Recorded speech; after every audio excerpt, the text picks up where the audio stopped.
iGas Official, mantap. Tonton terus Hi Guys Official, subscribe, like, share, and comment. Ustaz, dulu dapat informasi waktu dalam kandungan itu emak susah melahirkan. Ustaz, gimana ceritanya itu, Ustaz? Setiap saya mengalami kesulitan hidup, saya bercerita dengan almarhumah emak. Kata emak, kau memang dari dulu banyak kesulitan. Dalam kandungan dulu aku sakit-sakit, gitu dia. Karena sakit-sakit dia datang berjumpa dengan pakciknya, adik ibunya. Mak saya punya ibu namanya Siti Aminah.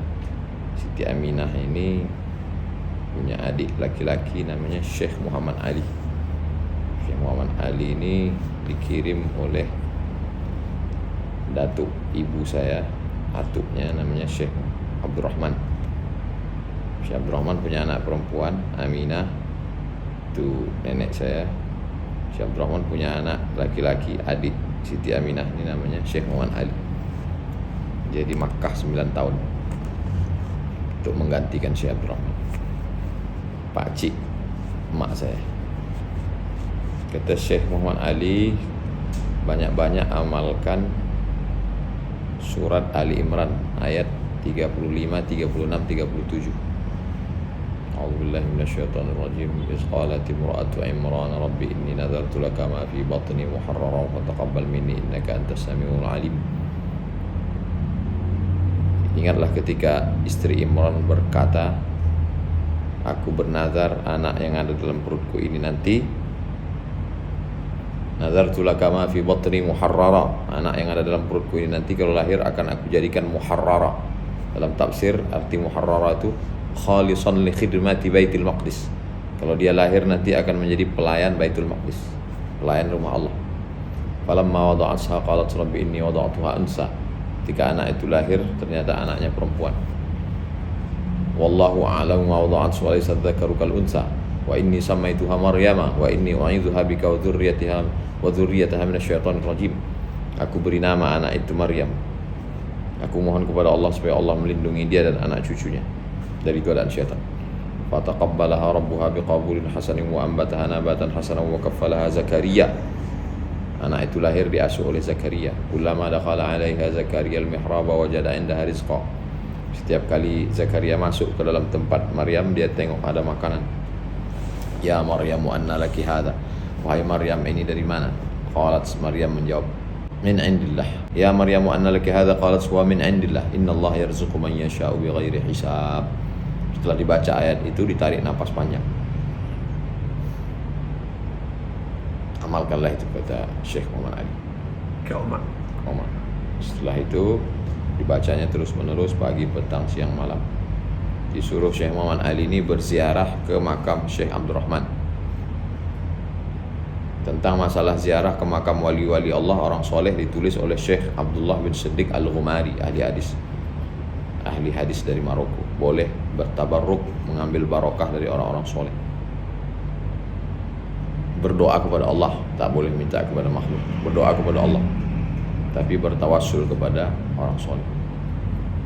Setelah itu emak bermimpi melihat Syekh Abdurrahman ini memberi dia setangkai bunga kenanga.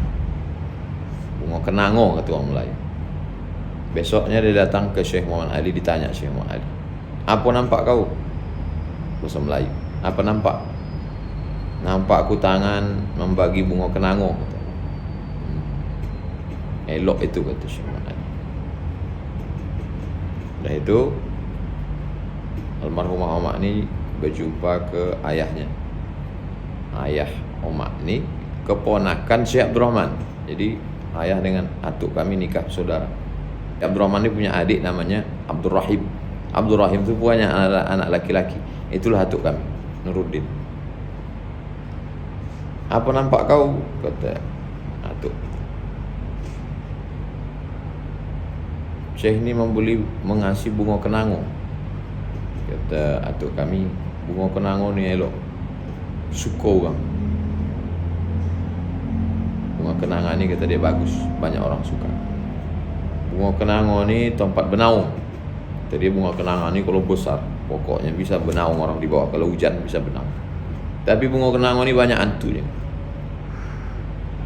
Sekarang baru saya paham makna cakap hantu itu. Banyak hantu itu loh, banyak buzzer, banyak orang membuli, itu berarti banyak hantu. Asal omak ni datang ke Syekh Muhammad Ali itu, kata dokter janin ni udah mati, mesti dioperasi, mesti dibelah karena dia busuk di dalam. Kata dukun beranak, dukun kampung juga mati udah dalam. Usaha terakhir itulah dia minta ke Syekh Muhammad Ali. Syekh Muhammad Ali ini keramat. Pernah dulu musabaqah qasidah. Dulu di Kabupaten Asahan di Tanjung Balai ada namanya musabaqah qasidah Piala Presiden. Salah satu yang bertanding juara nasional namanya Pak Khaidir. Waktu dia berqasidah tuh disantet orang, bocor lehernya, muncrat darahnya. Panggil Syekh Muhammad Ali. Begini kan Syekh Muhammad Ali sorban, sehat.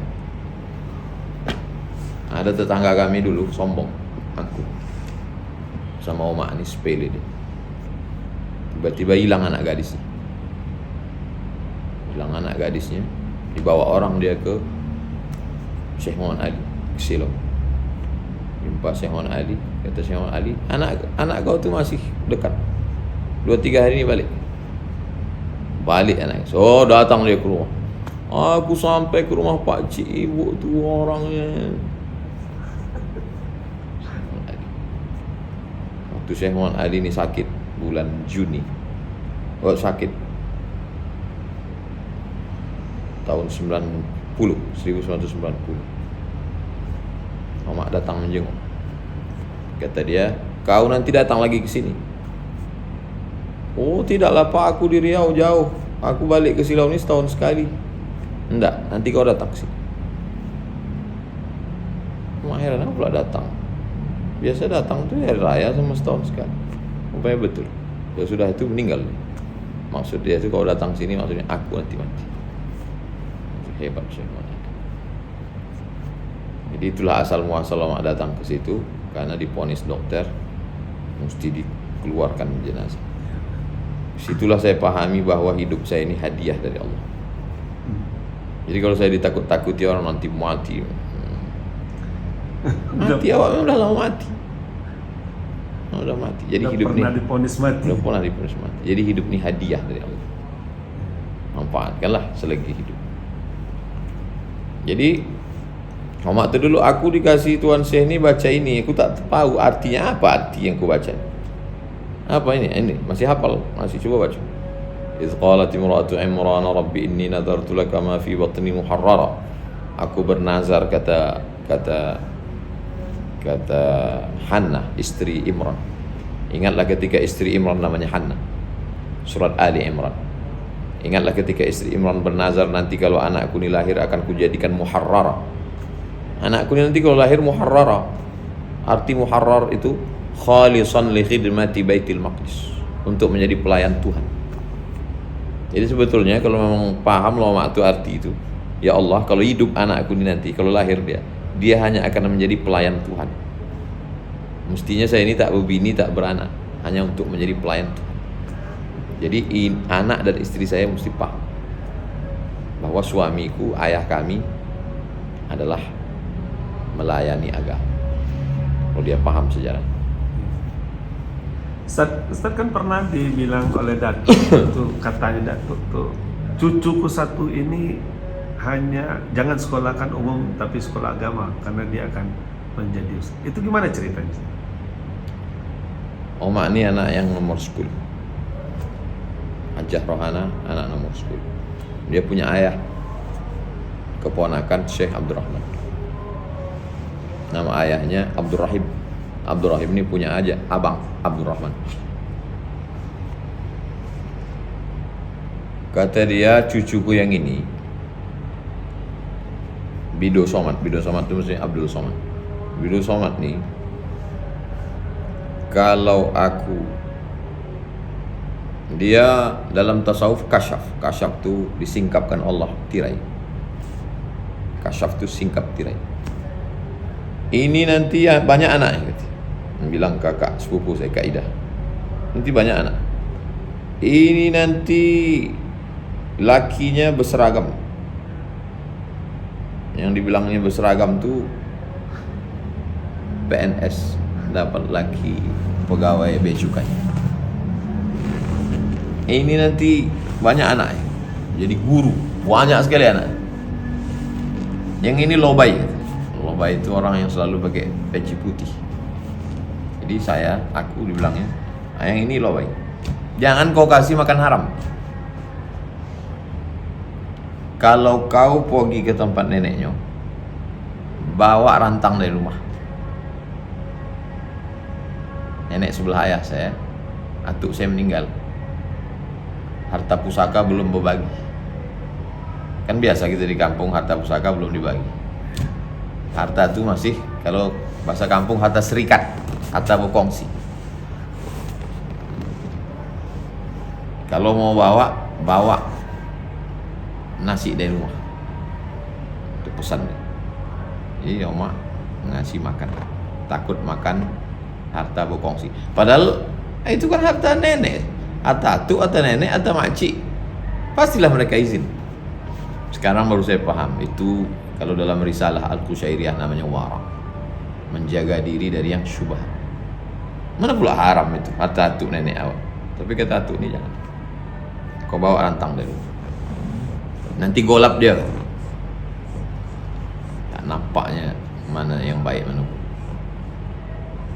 Kalau aku panjang umur, aku menyekolahkan dia.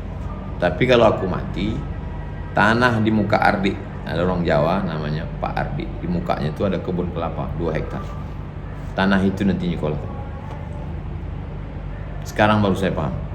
Oh, mungkin dibukakan Allah kasyaf ke dia bahwa anak ini nanti akan sekolah agama, biayanya mahal. Diganti Allah SWT. Dapat saya Al-Azhar gratis, S2 Maroko gratis, S3 dapat, tak tahu entah dari mana Allah Ta'ala mengasih rezeki. Tak ada seperak pun saya beli dolar untuk biaya kuliah, untuk tiket pesawat ke Sudan S3. Profesor dari Brunei Darussalam. Begitu Allah membalas orang-orang baik. Untuk Lobayudin bin Abdurrahman. Ustaz, haji pertama tahun berapa, Ustaz? Dan di mana proses perjalanan haji itu, Ustaz? Kok bisa haji gitu? Saya punya ayah angkat, oma angkat. Namanya almarhum Ayah Haji Hashim NT, Kepala Dinas DLL AJR Sumatera Utara. Sekarang Dishub. Berangkat mereka semuanya ke Tanah Suci Makkah tahun 1992. Ayah itu berangkat, emak itu berangkat, anaknya berangkat 2 orang, menantunya berangkat. Kata kakak angkat saya, namanya Hajah Laila Hashim, mana mungkin Somad tinggal sendiri? Panggillah saya. Mereka berdua, emak angkat saya, Hajah Zaleha Hashim, sama kakak saya Laila Hashim. Kau mau ke Makkah? Mau. Udah itu aja tanya. Habis itu langsung kami menyetor ke bank. Waktu itu ongkos haji 7,5 juta.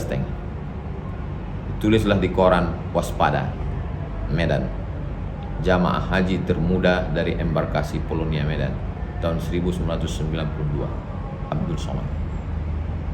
Jadi saya udah biasa viral-viral dari dulu. Hai guys, official.